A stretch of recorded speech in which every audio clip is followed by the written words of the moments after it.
Hey guys, and welcome back to my channel. So for today's video I'm going to be testing out a few new products and I want to take you on that journey with me. If you are new, thank you so much for stopping by and clicking on this video. I hope you subscribe before you head out, and the red button is just right down there, so click it, and don't forget to click the bell as well so you will be notified when I do upload. I know YouTube is going through a little bit of glitching. And of course, if you guys have been watching my channel for some time, then thank you so much for watching and supporting, and let's go ahead and jump right into the video. But I'm going to be using this Joe Fresh primer. This is the matte primer. I usually like to apply this in the T-zone because it is a mattifying primer, and the T-zone is pretty much where I do get oily. So I do actually have a new foundation today to try. I have the Estee Lauder Double Wear Stay in Place All Day. Yeah, Stay in Place makeup actually. And I picked it up in the shade Rich Caramel, and already the first thing that I don't like about this is that it doesn't have a pump. More times than not, I would prefer that it just be in a squeezy tube if it's not going to have a pump, because that makes it like so much more simpler, and I presume it wouldn't cost the company so much extra, you know, for packaging and whatnot. But this being $46, I just feel like it should have a pump. But anyways, I'm going to carry on. Here is how it looks on the back of my hand. I feel like it's going to do a good job, but we will see how it goes on the whole face. I'm going to use my Morphe M439 buffing brush to put this on. And from what I know from watching other people online, this is apparently like a full coverage, like full glamorous kind of look, which I don't really need today, but I do want to test the foundation because I've had it for like 2 to 3 weeks now just sitting there, and I haven't really tried it. Here, for example, I do have a really dark mark there. So I had a bump recently there, so it left behind that scar. But yeah, we're gonna see how the foundation does with this. I think it's a little bit darker than my skin. I honestly don't feel like this feels super heavy. This did a pretty good job of covering up that dark mark right under my eye here, but I do feel like it is showing a little bit, so I think I may go back in with some concealer afterwards, but I'm just gonna finish my face here. And instead of going in with concealer, I just ended up building up a little bit more of the foundation under my eye. I do feel like I can still see it just a tad bit, but I'm gonna leave it like that because I am gonna be applying my powder foundation over top of it. So to set my foundation, I'm using this L'Oreal Infallible Pro Matte foundation. This is the powder foundation, and it is in the shade 700 Classic Tan. I'm gonna just stamp it under here a little bit. Oh, and by the way, I do have to say that the foundation really set quite quickly. It wasn't set too fast to the point that you feel like you can't even blend it out, but it does definitely have like a nice matte finish even without the powder that I'm putting on right now. It feels really nice, and I mean, if you don't have super oily skin, you could probably just like get away with not setting it at all. But I personally am comfortable with setting my face, as I do all the time. So I am feeling like the powder and everything together looks too dark on my face. It doesn't feel like or look like it's the right undertone. I think it's a little bit too golden or a little bit too red, but I'm gonna rock with it because I have it on already. And for my eyeshadow today, I actually have the new Tarteist Pro eyeshadow palette. I know there's a lot of controversy around this palette, however, I still wanted to try it out for myself, and I am doing just that. I have tried this one time, so I haven't really formed my opinion on it completely yet because I've only used probably like 4 or 5 of the shades. So I thought I would come on camera and kind of try out some different shades that I didn't use last time. These 4 shadows right here, these kind of like mauve-y plum tones, those are the ones that really caught my eye and kind of made me decide to get this palette. So for my transition shade today, I think I'm going to use this shade right here, which is called No Filter. This one is pretty much like a mauve kind of color. Now when I first tried the palette, I thought that all the shadows that I tried that day were really pigmented.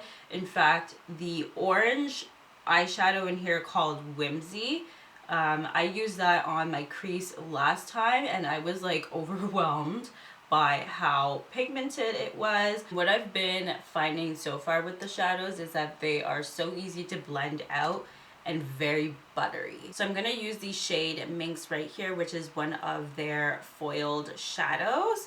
And of course I'm going to use that for my lid shade today. And another thing that I do like about this palette is that it does have like a very slight vanilla scent to it, which I personally like. However, if you are sensitive to scents, you might not like that. But do keep in mind that this isn't like an overwhelmingly like artificial type of scent. It's not overpowering or anything. So these shadows seem to perform pretty nicely. From what I understand, I think these eyeshadows are supposed to be like a duochrome eyeshadow. I don't really see too much duochrome going on in this color. To me, it just looks like a solid color. So I'm going to keep it with the Vamps today, and I'm going to use a little bit of Drama.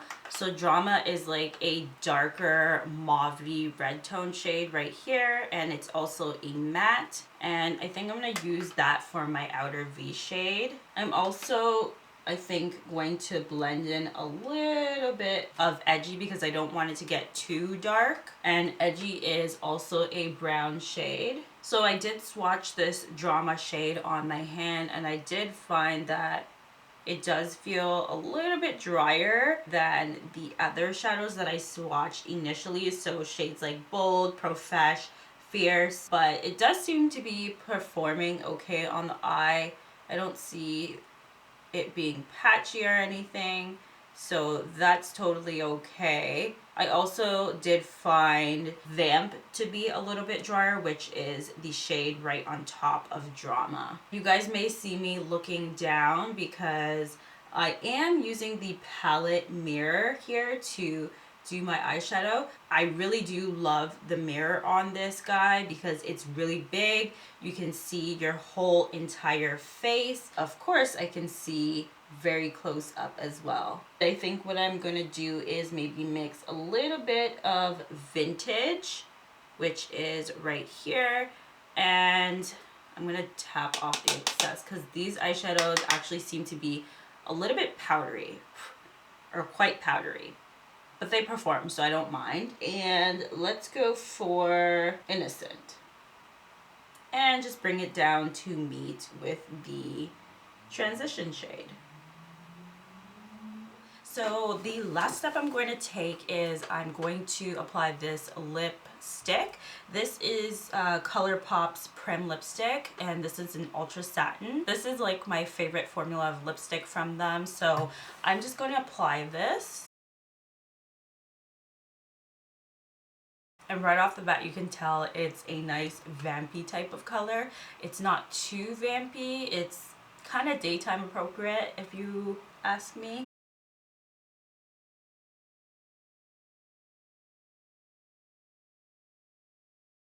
Alright, so we got the lip on. I'm gonna go ahead and just do something with my hair. But give me 1 second and we will be right back. Alright, hey guys, I am back and here is the completed look with hair and everything done. So let's go ahead and round up my thoughts and my kind of first impressions. Let's start with the eyeshadow palette. So I mentioned earlier that there is a little bit of controversy going on with this palette. This is the Tarteist Pro.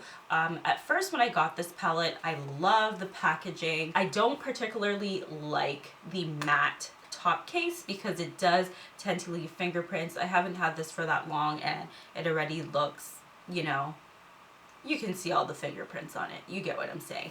Love the gold packaging on the back. The colors inside is what really got me. I was saying earlier that this little quad right here, these mauves and pinky tones are the ones that got me personally. And this is my first Tarteist palette or Tarte product like altogether, just because I've never really felt a connection to any of the Tarte palettes. I've always kind of felt like they weren't really for my skin tone. Some of the controversy around this palette is people are saying that it's not good quality and, you know, the shadows kind of muddy together. I honestly can see what people are talking about. When you use a lot of the colors that I guess kind of are similar in tone or color, like if you use two different mauves for example, but one is darker, one's lighter, maybe that's where you might run into some troubles. Because for example, I use the color No Filter, which is this one right here, so it's a mauve tone, and I put that one in my crease. Then I used Vamp right here, and I use this dark brown, I think it was Edgy, mixed together on my outer V. And as you guys can see, it kind of sort of looks like I just used one shadow. There is dimension, but not dimension that shows like different colors, if that makes any sense. And I think that's what a lot of people are talking about when they say these shadows do muddy together and they don't like it. Now, do I think it's so bad that I wouldn't like the palette? I don't know. This is only my second time using the palette, so I can't really say that I fully formed an opinion. I am going to have to keep testing it out to, you know for sure if I actually like it.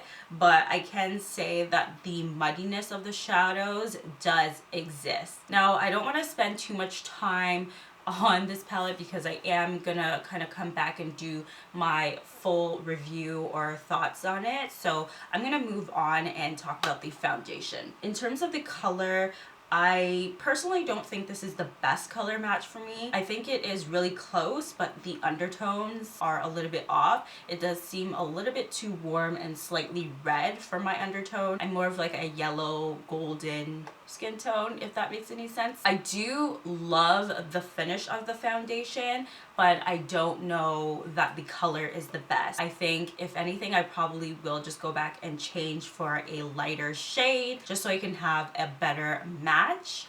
And I know you guys probably can't see what I'm talking about with the foundation being too dark, because the camera has a tendency to just make everything look good sometimes unless you're like really off. But yeah, I can totally see it in person, and especially more so in natural light. Lastly, we're going to talk about the lipstick.